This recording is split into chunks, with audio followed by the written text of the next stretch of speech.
Dear, don't be afraid. My job is to grant all your wishes, good or bad. Mutesi had always been an outcast in her small village of Mulambula. The villagers nicknamed her Gwano, meaning cursed, for all the misfortunes that happened in her household. First, she was blamed for the death of her parents, who died due to a severe unknown illness. Soon after, her little sister fell sick with the same disease and remained bedridden for the next 2 years.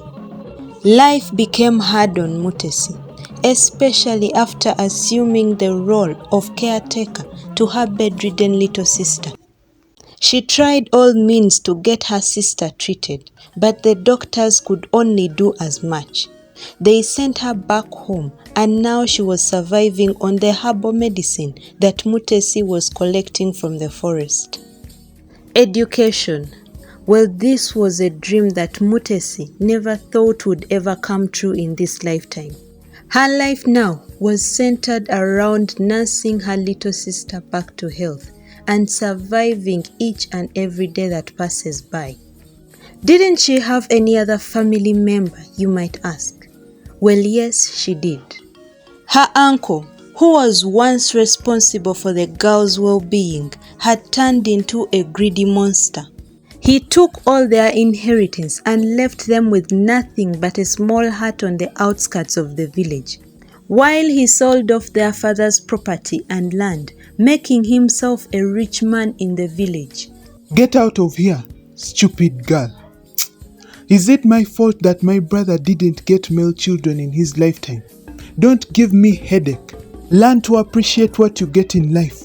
This is my property now. His greed even prevented him from helping the girls with their education.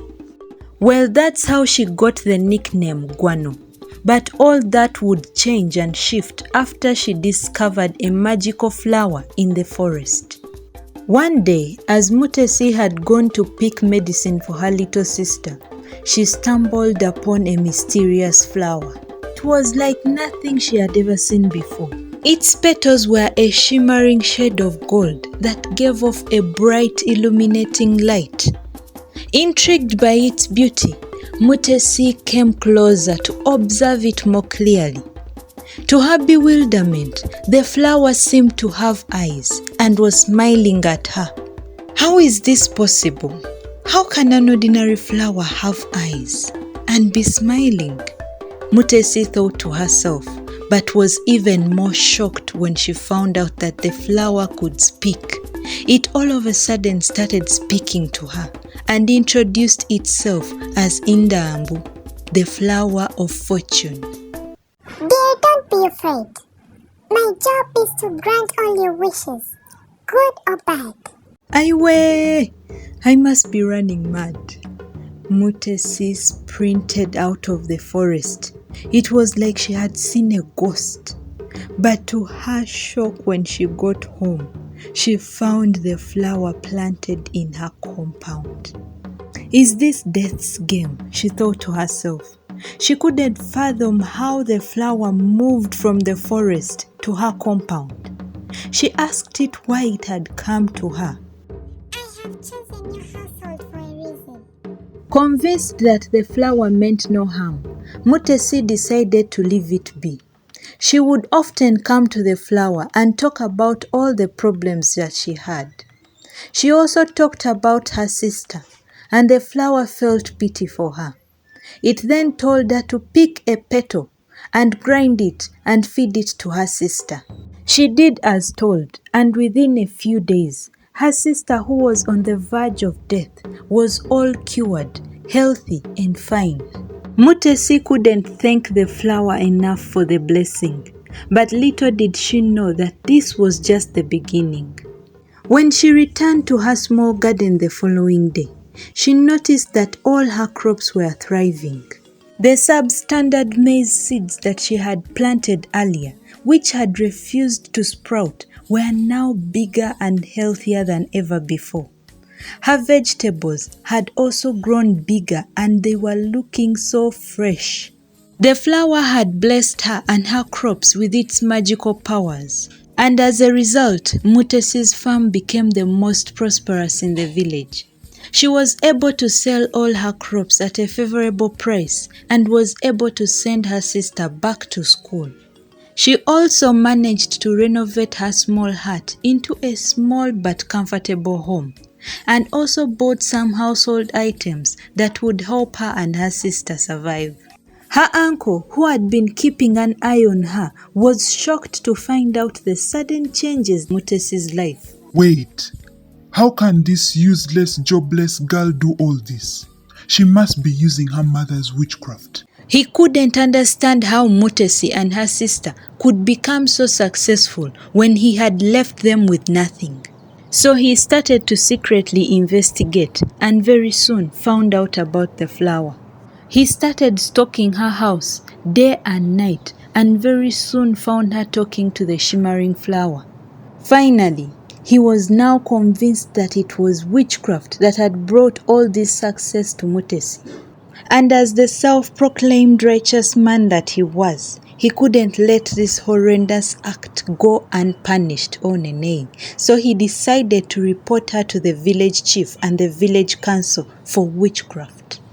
The next day, Mutesi was summoned to the chief's compound.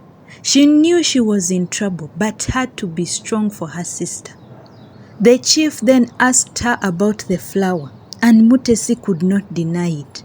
She told him everything that had happened and how the flower helped her and her sister. Elders, it's not what you think. Please believe me, I am not a witch. The chief, who was known for his wisdom, believed her and asked if he could see the flower for himself. Mutesi didn't hesitate to show him the flower, and when he saw it, he smiled and said to her, "You are blessed, my child. From now on, your life will be a life of fortune." He then went on to explain to her the history of this magical flower and their village, and only the righteous people could ever see it or even talk to it. The chief knew that Mutesi wasn't an ordinary person if she had this flower in her compound. It was said that whoever possessed the flower was blessed and had the ability to cure any disease. The chief also revealed that the flower was part of a prophecy that foretold the rise of a powerful healer in the village. Mutesi was amazed, but also felt a sense of responsibility that she had to do everything for the betterment of her people. So she made her best decision yet. She went back to school and studied to become a doctor. She graduated with honors but went back to her village to work in the community hospital. Yes, the flower had blessed her with magical healing powers, but she felt that in the modern times, she needed to become a real doctor to be able to help the people better. Yes, she is good and is thriving until this day. Thanks for watching. Be sure to let me know where this leaves the uncle. I would love to know. Please let me know down in the comments and don't forget to like, subscribe to the channel and share the videos. Thank you. Murabeho.